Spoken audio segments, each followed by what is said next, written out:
चलिए अभी हम लोग परागकोश की संरचना के बारे में जानेंगे।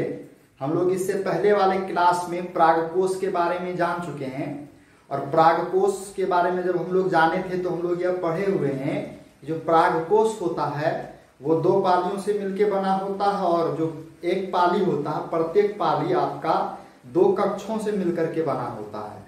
तो यहाँ पर वही चार कक्ष को दिखाया गया कि जो आपका परागकोश होता है, पराग का संरचना हम लोग जब उसको कटिंग करते हैं अनुप्रस्थ कट में उसका संरचना इस प्रकार का दिखाई देता है जिसमें आपका चार चार कक्ष है। तो उसी कक्ष के बारे में हम लोग यहाँ पर अभी एक एक करके जानेंगे, ठीक है। तो परागकोश जो होता है वही बताया गया कि परागकोश का विकास, हम लोग जो परागकोश बोले जो होता क्या चीज है, पुंकेसर का सबसे ऊपरी भाग जो मोटा वाला भाग होता है उसी को कहा जाता है। तो ये जो परागकोश है जब ये युवावस्था में होता है ये क्या करता है, विकसित होता है। जिस समय ये युवावस्था में होता है वो एक गोलाकार संरचना के रूप में क्या होता है, आवृत होता है या बंद होता है, ठीक। और उसका जो आवरण होता है कोशिकाओं का होता है। और किस प्रकार के कोशिकाओं का, तो केवल और केवल एक ही प्रकार की कोशिकाओं का आवरण होता है। तो वही चीज यहाँ पे लिखा भी गया है। जैसे देख लीजिए बताया गया युवावस्था में परागकोश एक बाह्य त्वचा से घिरा होता है, ठीक है, क्लियर रूप से एक आवरण बना होता है जिसमें केवल एक ही प्रकार के कोशिका होते हैं और इस आवरण में एक ही प्रकार का या सामान्य कोशिकाएं होती हैं, वो चारों तरफ से घिरा होता है।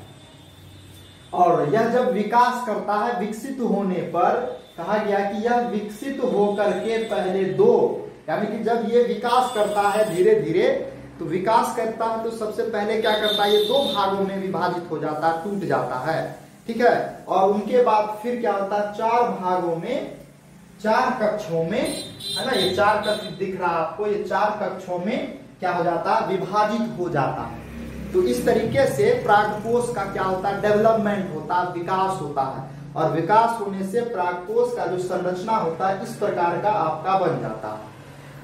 तो ये जो परागकोश की अंदर की कोशिका प्रपुष्प कोशिका कहलाती है।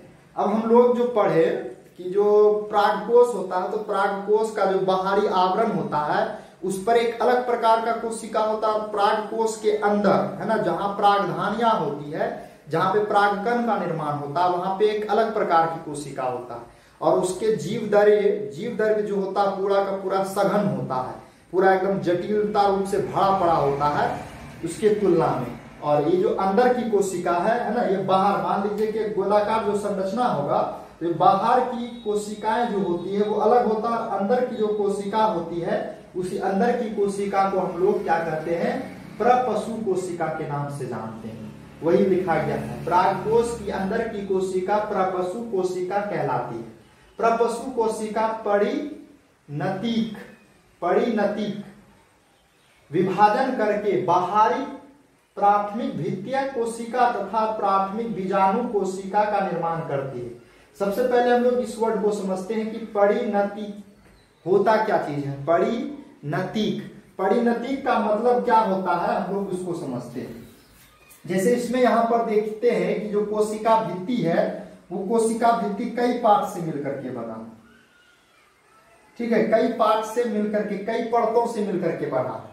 तो यदि किसी भी, मान लिया गया कि ये कोशिका का पहला परत है तो पहला परत कि अगर समांतर क्रम में अगर आपका कोशिका या परत का जो विभाजन होता है, अगर बगल वाला जो आपका कोशिका का सेल होगा कोशिका, उसका जो परत होगा अगर उसके समांतर कोशिका विभाजन करती है, यानी कि समांतर इस तरीके से वो टूटता है, तो हम लोग कहेंगे कि ये परिणतिक विभाजन किया है।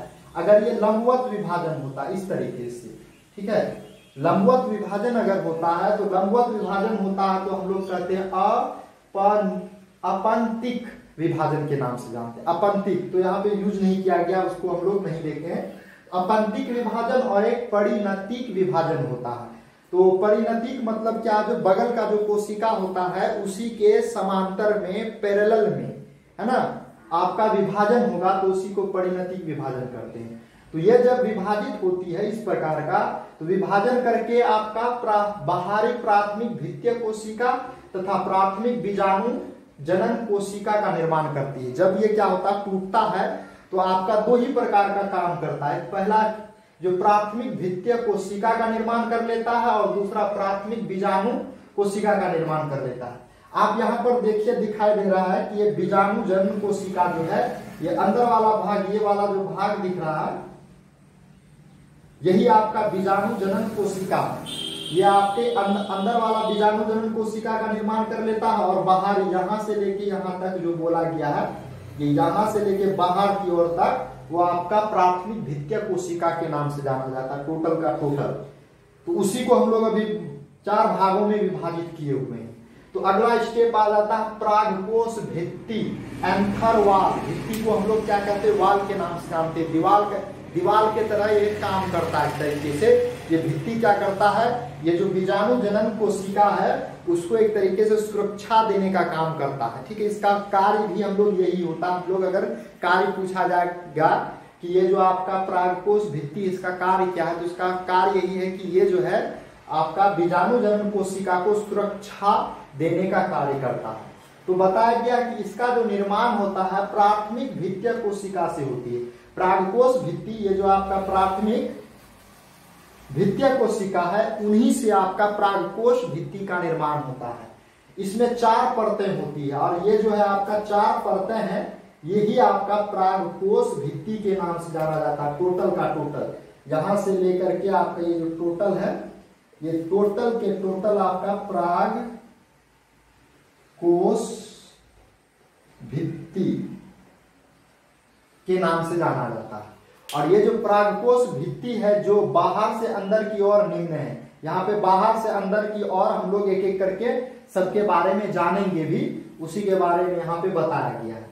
तो हम लोग इसका भी एक एक सिंपल सा रचना भी एक तरफ से बना के देख लेंगे कि कौन सा यहाँ फिगर में, बहुत जटिल फिगर है ये, तो इसको समझ में नहीं आता। अभी जो इसका ऊपर में आप फिगर देखिएगा इस वीडियो के, तो उसके फिगर में हम लोग जो बुक में आपका फिगर दिया गया, वो फिगर हम लोग डायरेक्टली डाल देंगे, जो कि जस्ट इसी प्रकार का फिगर है, उसको हम लोग दिखा देते हैं। तो यहाँ पे आपका बताया गया है कि पहला जो होता है बाह्य त्वचा होता है। अब ये बाह्य त्वचा क्या है उसको देखते हैं, और दूसरा जो है आपका अंतःस्थीशियम है, और फिर तीसरा आपका मध्य स्तर है, चौथा वाला आपका टेपिटम है। तो फिगर से हम लोग देखते हैं ये आपका होता क्या क्या चीज है। तो यहाँ पे फिगर में जो दिख रहा है, ये वाला पहला वाला पार्ट आपका ये यहाँ से यहाँ, ये और ये दोनों 2 लाइन मिल करके आपका जो एक परत का निर्माण करता है, और यही एक परत जो है आपका बाह्य त्वचा के नाम से जाना जाता है। और बाह्य त्वचा के अंदर वाला जो आपका परत है, उसी परत को हम लोग अंतःस्थीशियम के नाम से जानते हैं। ये वाला परत आपका यहाँ से यहाँ तक जो ये टोटली, ये आपका अंतःस्थीशियम परत के नाम से जाना जाता है। और इसके अंदर वाला जो परत आ जाता है, यानी कि बीच में, बीच वाला परत, ठीक है, और उसी को हम लोग मध्य मतलब पता ऐसे चल रहा नाम से कि मध्य स्तर क्या मतलब क्या है, तो बीच वाला। तो इसके अंदर में जो आपका होगा, तो यानी कि ये वाला भाग आपका, इसी को हम लोग किस नाम से जानते हैं, तो मध्य स्तर के नाम से जानते हैं। और इसके जस्ट अंदर में, मध्य स्तर के अंदर में एक बहुत ही पतली बारीकी सी संरचना पाई जाती है, और यहाँ पे पतली सी बारीकी सी संरचना जो है आपका, वही टेपिटम के नाम से जाना जाता है। ये वाला जो पार्ट है आपका, उसी को हम लोग किस नाम से जानते हैं, तो टेपिटम। तो ये 4 प्रकार का जो है बाह्य, यानी कि प्रागकोश भित्ति जो है, प्रागकोश भित्ति 4 परतों से मिलकर के बना होता है। बाह्य त्वचा, अंतःस्थीशियम, मध्य स्तर, टेपिटम, ये चारों प्रकार के स्तर के बारे में हम लोग जान लिया। अभी हम लोग इसका एक सिंपल सा स्ट्रक्चर बना के देख लेते हैं कि ये जो है आपका क्या चीज होता है। इसके बारे में हम लोग यहाँ फिगर से ही बढ़िया से समझ लेते हैं। तो चलिए, यहाँ पे आपको दिखाया गया है, हम लोग केवल और केवल एक ही पार्ट का रचना किए हैं, और इस रचना में हम लोग बड़े ही इस चारों पार्ट को बढ़िया से जान सकते हैं। ये जो टोटल का टोटल आपका इस जगह से दिख रहा है, डॉट डॉट वाला जो लाइन है आपका, ये डॉट डॉट लाइन है। इस डॉट डॉट लाइन से लेकर के यहाँ तक टोटल का टोटल जो है आपका, वो आपका परागकोश भित्ति कहलाता है। और इसी परागकोश भित्ति में ये चारों प्रकार का परत पाया जाता है, ठीक है। और इस अंदर वाले भाग को टेपिटम के अंदर वाला जो भाग है, हम लोग देखिए पढ़े हुए टेपिटम, ये जो टेपिटम है ये आपका अंदर वाला मध्य स्तर, ये है मध्य स्तर के अंदर वाला भाग जो है ये आपका बहुत ही पतला, एकदम बहुत ही पतला संरचना है। और इस संरचना के अंदर वाला भाग को हम लोग प्राथमिक बीजाणु जनन कोशिका के नाम से जानते हैं। प्राथमिक बीजाणु जनन कोशिका, और इसी प्राथमिक बीजाणु जनन कोशिका, इसी में आपका वो कोशिका का समूह उत्तक का निर्माण कर लेता है। और इसी बीजाणु जनन उत्तक या बीजाणु जनन कोशिका के द्वारा ही आपका परागकण का निर्माण होता है। हम लोग जो परागकण पढ़े हुए हैं, ये जो आपका दिख रहा है, ये जो बुंदा बिंदा टाइप का, वो आपका परागकण। और इस परागकण का निर्माण इसी बीजाणु जनन कोशिका या बीजाणु जनन उत्तक के द्वारा होता है। हम लोग इतना जान रहे हैं, ठीक है। तो ये आपका अंदर वाला भाग हो गया। तो ये जो बाह्य त्वचा दिख रहा है आपको पतला सा, इसमें इस तरीके का लाइन है, इस दोनों यहां से लेके यहां तक को हम लोग बाह्य त्वचा कहते हैं।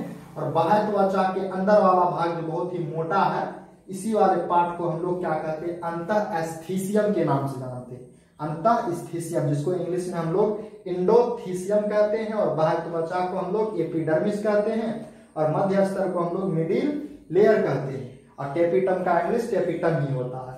तो अंतःस्थीशियम के अंदर वाला भाग जो है, ये वाला टोटल यहां से यहां, ये वाला भाग आपका मध्य स्तर के नाम से जाना जाता है। और ये वाला भाग जो आपका बच जाता है, यही आपका यहां से यहां टेपिटम के नाम से जाना जाता है। तो टेपिटम के अंदर वाला जो भाग होता है, अंदर वाला जो गोलाकार संरचना होता है, वो बीजाणु जनन कोशिका का होता है। और इसी बीजाणु जनन कोशिका में हम लोग क्या करते हैं, आपका ये परागकण पाया जाता है, ठीक है।